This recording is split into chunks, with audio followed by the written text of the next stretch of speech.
Today you'll be following along with me for some movements that you can be doing at home, on the floor, or if getting down on the ground is something challenging, all of these can be done on your bed or even on a treatment table. That's what I use at my practice. So either way, all we're going to be needing today is your body. I'm going to start off with some release tools. You can either use a ball or a roller, and then just your body and your breath, and we're good to go. Lower back pain is one of those things, lower back tension, that can have lots of different causes.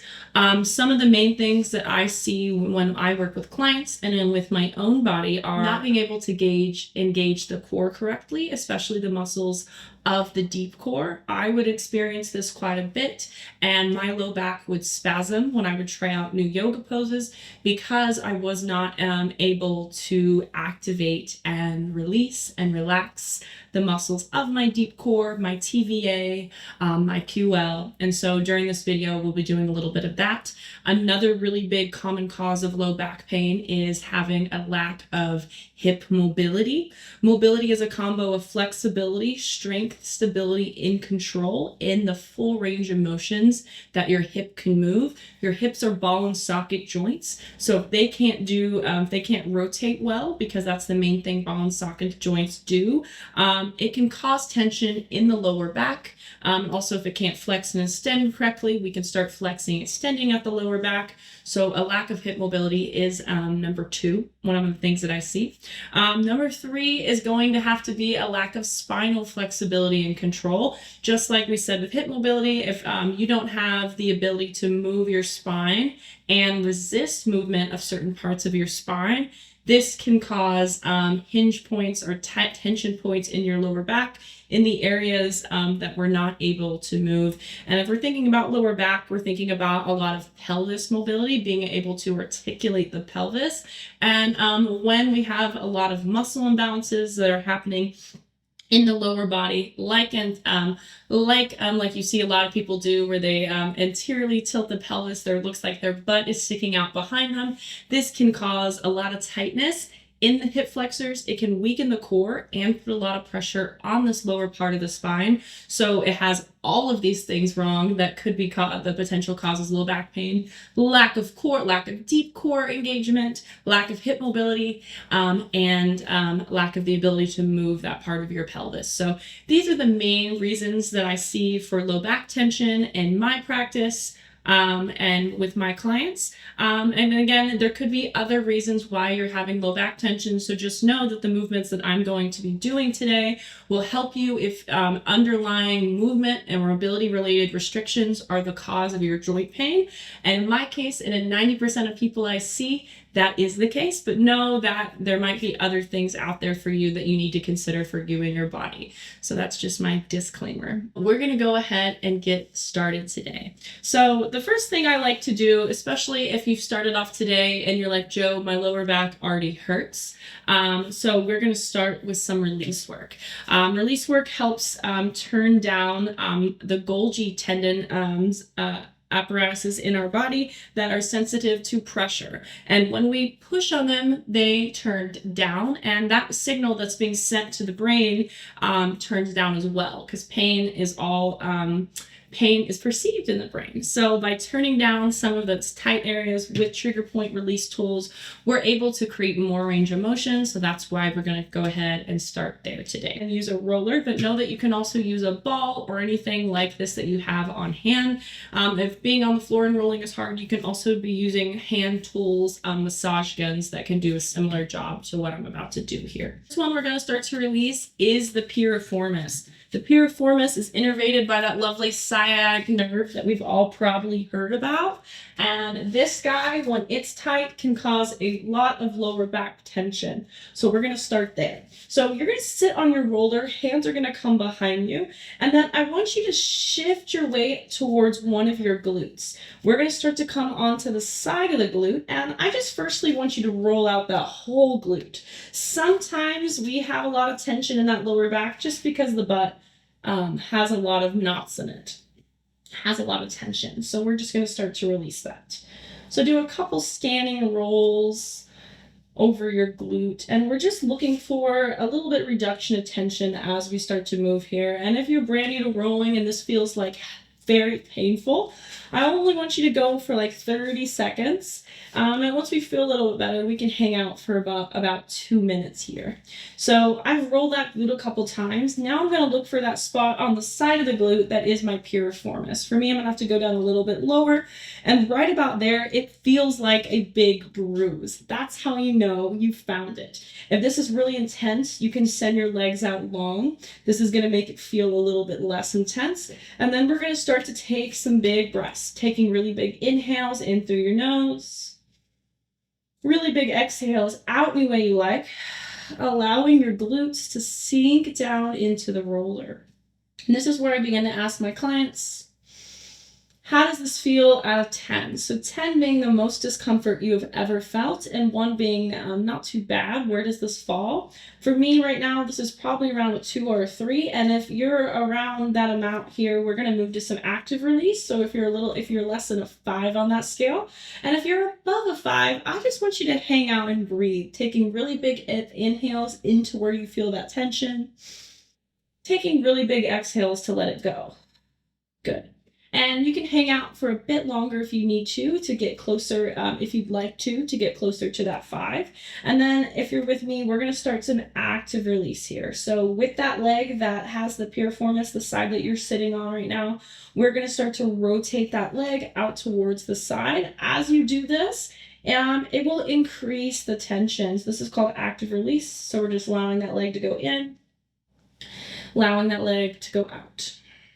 And we're going to do somewhere between 5 to 10 of these. We really don't need that many. And that tension should really start to decrease. Nice. And maybe we move around, find another spot like I just did. I felt somewhere that was a little bit more juicy. Good. All right. And then once you've noticed a decrease in that tension, so maybe you started with that and it was like a 7 and we got to a 5 and you did a little bit of the active release, then we're going to start to move on to the other side, because realistically here, guys, we could stay here all day. So we're just going for a reduction in that tension, not all the way gone, because that's not even possible for me. All right, now we're going to do that other side. So shift your weight onto that other side. We're going to start to roll out that glute. And we're just doing a couple scanning rolls. Rolling around.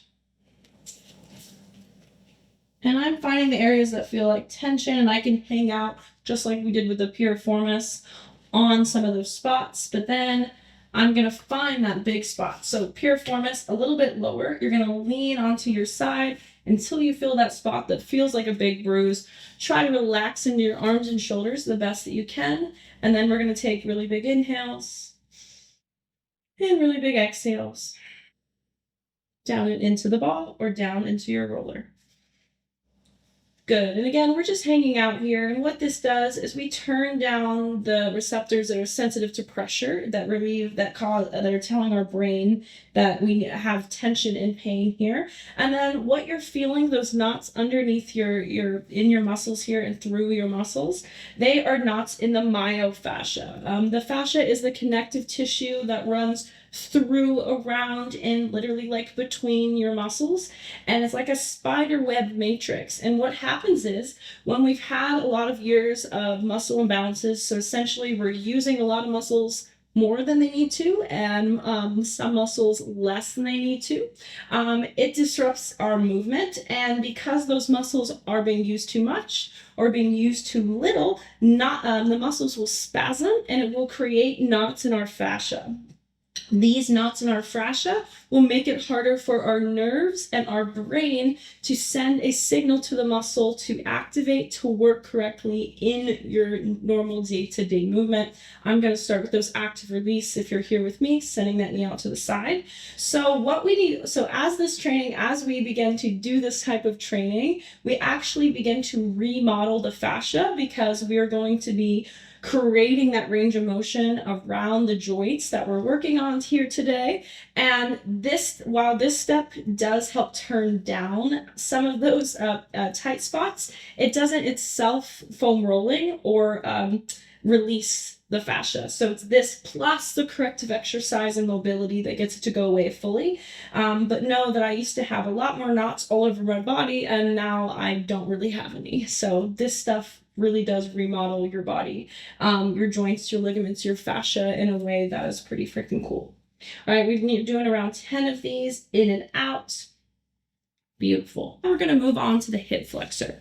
So I'm going to have us release the hip flexor via the sartorius. So when you're sitting on the ground, I like to start, like I trace my hands starting at the inside of my leg and I make like a little swoop.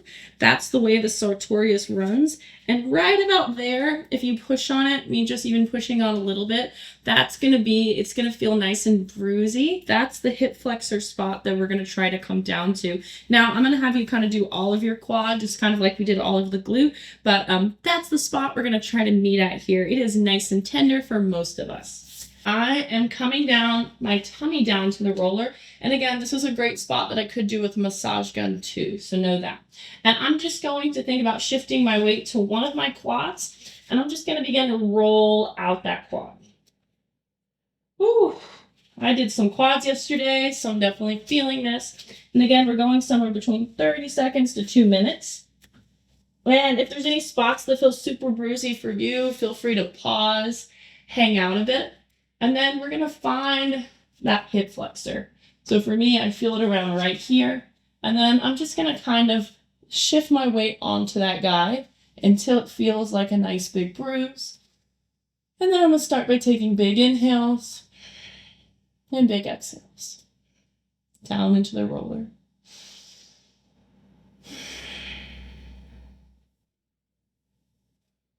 Good. We're going to go for 5 more breaths. Big inhales, expanding into wherever you feel tension. Big exhales to let it go.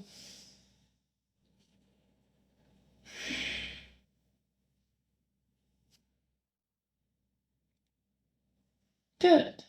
Nice. And then we're going to go ahead and do that exact same thing on that other side. I'm rolling the quad.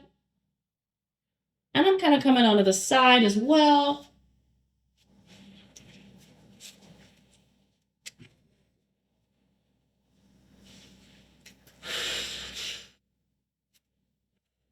Good. And then after taking a couple of those scanning rolls, maybe you pause and find another spot like I just did. And then we're going to find that area right towards the top of the hip where you feel that big bruise. My leg is bent, but you can also have that leg nice and straight. Find what feels comfortable here. I know none of it is that comfortable. Good, and we're going to pause. 10 breaths. Allowing your body to sink down into the roller.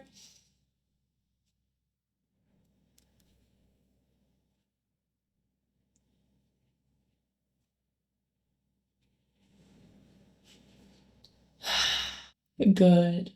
Awesome, guys.